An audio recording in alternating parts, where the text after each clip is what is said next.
నమస్కారం రచిత గారు. నమస్తే సిరి. నాకు తెలిసి ఈ న్యూస్ మీరు కూడా వినే ఉంటారు. ఒక భర్త తన భార్య కోరిక తీర్చాలన్న ఉద్దేశంతో తన భార్య నేను చదువుకుంటాను, పెద్ద ఆఫీసర్ అవుతాను అనగానే ఒప్పుకొని ఎంత కష్టమైనా కూడా ఆమెని ఆ స్థాయికి తీసుకుని వెళ్ళారు. కానీ తీరా ఆ స్థాయికి వచ్చినాక అతను వదిలేసి వేరే వాళ్ళతో వెళ్ళిపోయింది. దీన్ని ఏ రకంగా మనం తీసుకోవచ్చు అంటారు? ఒక్కసారి దీని గురించి. తాకట్టులో ఉన్న బంగారాన్ని విడిపించి ఆ రోజు ఆన్లైన్ రేటుకే మేము కొంటాం. Sharma gold company. అసలు కరెక్ట్ అని ఎవరూ అనుకోని సంఘటన అనేది. దీని వెనకాల ఉన్న ఏంటి రీజన్ అంటే స్వార్థం. ఈ స్వార్థం ఎంత రేంజ్కి తీసుకెళ్ళిందంటే ఆమెని కన్న పిల్లల్ని, కట్టుకున్న భర్తను వదిలేయటం అంటే పక్కన పెడితే కన్న పిల్లల్ని కూడా ఆమె కొంచెం కూడా ఆలోచించలేదు. సో దీని వెనకాల ఏంటి అంటే సిరి, ఖచ్చితంగా స్వార్థం.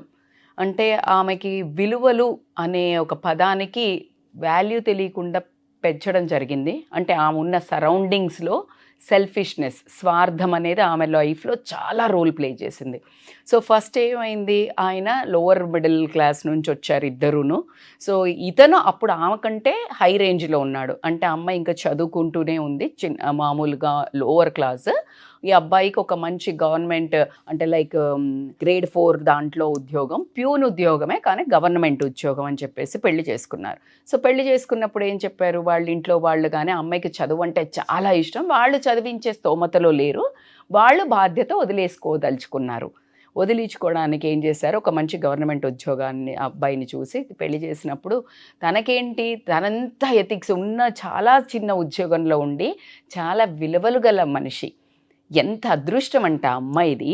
మనం చాలామంది వింటున్న సమస్యలలో ఏంటి, భార్య సంపాదించుకొని తీసుకొని వస్తే భర్త ఏం చెయ్యకుండా తిని తాగి వచ్చి నరకం చూపిస్తుంటే ఈ అమ్మాయి పిల్లల్ని పోషించి, ఇలాంటి సంఘటనలనే మనం ఎక్కువ హైలైట్ చేస్తుంటాం. ఇది దానికి భిన్నంగా ఒక ఉన్నతమైన వ్యక్తి చాలా చిన్న ఉద్యోగంలో ఉండి చిన్న సంపాదనతో భార్య నాకంటే పైకి ఎదిగినా కూడా నాకు కొంచెం కూడా ఏమీ ఎఫెక్ట్ ఉండదు అని ఆలోచించాడు చూడు. ఫస్ట్ ఆ మనిషికి హ్యాట్స్ ఆఫ్. ఎందుకంటే అసలు అక్కడే తుంచేస్తారు. మన లేడీస్లో ఇప్పుడు చాలామందిని మాట్లాడుకుంటే ఎంతోమంది టాలెంటెడ్ ఉంటారు సిరి. ఆల్రెడీ డాక్టర్స్ చదివి ఇంజనీరింగ్ చదివి కూడా ఏమీ చేయకుండా ఇంట్లో ఉన్న వాళ్ళను, లేకపోతే ఒక ఇంకొక కొంచెం ఎక్కువ జాబ్లో ఉన్నా కూడా ఒక రకమైన లో ఫీల్ అయ్యి వీళ్ళు భర్తలు అంటే లైక్ ఏదో ఒక డిగ్రేడ్ అవుతూ జలసీ ఫ్యాక్టర్ ఉండే కాలం నుంచి అసలు ఆ మనిషి చాలా గొప్పోడు ఫస్ట్. అలా ఉండి అసలు ఆయన సంపాదన అంతా కూడా ఈ అమ్మాయికి పెట్టేవాడంట. అసలు ఏంటి, ఆ బ్రైబ్ చేసి ఈమె చదివే దగ్గరికి పీజీ చదివిపించినప్పుడు వెళ్ళి అక్కడ ఉండి ఆమెకి అసలు టీ పెట్టిస్తూ కాఫీలు పెట్టిస్తూ, మధ్యలో 2 పిల్లలు పుట్టారు, ఆ పిల్లల్ని చూసుకోవడానికి తన తల్లిని తన చెల్లిని ఒప్పించి, అసలు వాళ్ళ కుటుంబం చాలా ఉన్నతమైన సంస్కారం ఉన్న కుటుంబం అని చెప్పచ్చు.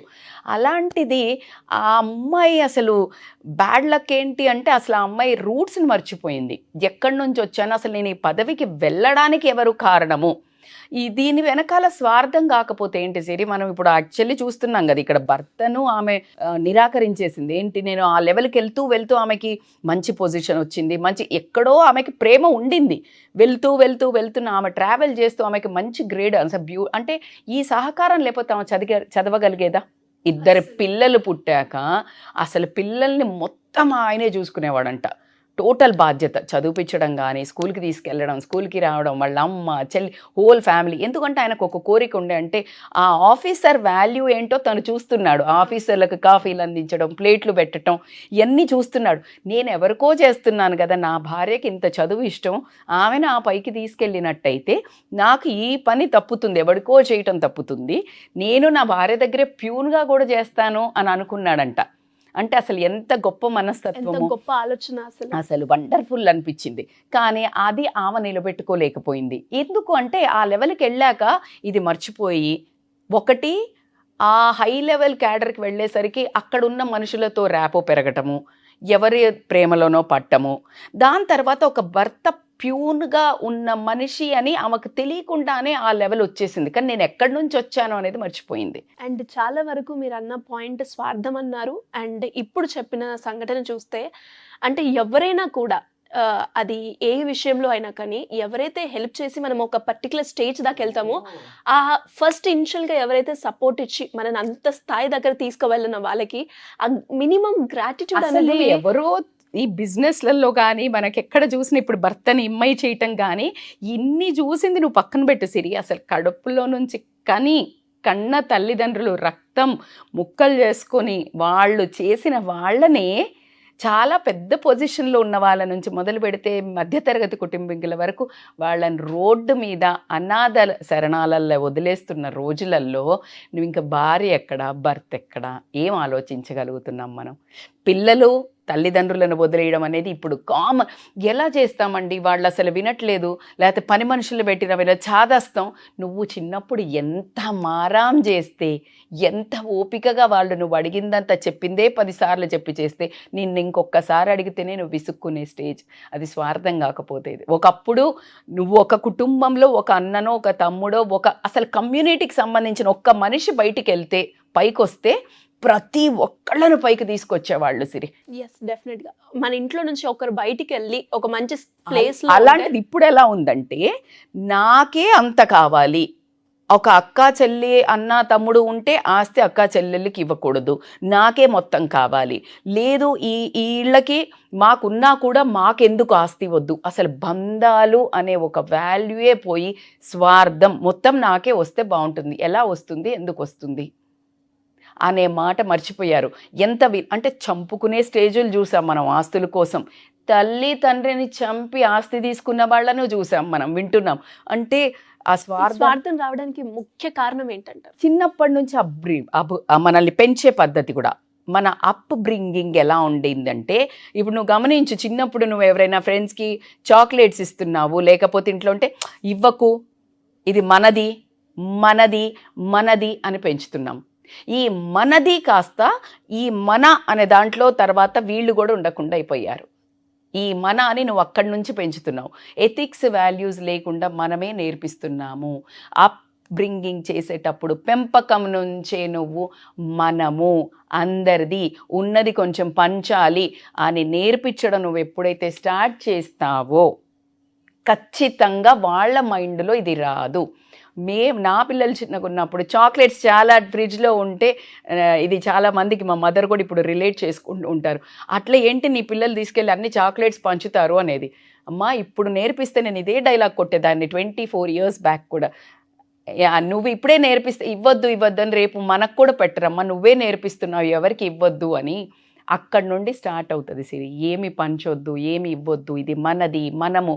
ఖచ్చితంగా వాడు అదే నేర్చుకుంటున్నాడు. సో ఈ స్వార్థం వెనకాల ఏంటి ఈ అమ్మాయి చేసింది చూడండి మీరు. ఆమె ఇంకొక రిలేషన్కి వెళ్ళింది. బీయింగ్ ఎ గవర్నమెంట్ ఆఫీసర్, ఒక ఫస్ట్ గ్రేడ్ ఆఫీసర్ అయి ఉండి అసలు అక్కడ ఆమె వెళ్ళడం తప్ప ఇంకొకరి అది మనకు none of our subject. Illegal FIR whatever, అది నన్ ఆఫ్ అవర్ సబ్జెక్ట్. కానీ ఇక్కడ ఏంటి అంటే ఈ మనిషి ఎవరైతే, ఇతను ఏమైనా తప్పు చేశాడా, నిన్ను చీట్ చేశాడా, నీకు ఏమైనా తాగొచ్చి కొట్టాడా, లేకపోతే నీకు డబ్బులు పెట్టలేదా, అప్పుడు నువ్వు చెయ్యి, అది కరెక్ట్, నువ్వు కరెక్ట్. కానీ నీకు సర్వము నువ్వు ఆ రేంజ్కి వెళ్ళేటందుకు ఆయన మొత్తం ఒక నిచ్చెనై తన భుజాల మీద నిన్ను ఆ స్టేజ్కి పంపించినప్పుడు ఆ మనిషిని తన్నడం మాత్రం 100% తప్పు. ఇందులో ఎవరి జడ్జిమెంట్ అక్కర్లేదు. ఇంకా ఆయన్ని చంపుతామని బెదిరించిందంటే అంటే అసలు ఇంకా మా నైతిక విలువలు మానవత్వం అనేదే లేకుండా పోయింది ఆ అమ్మాయికి.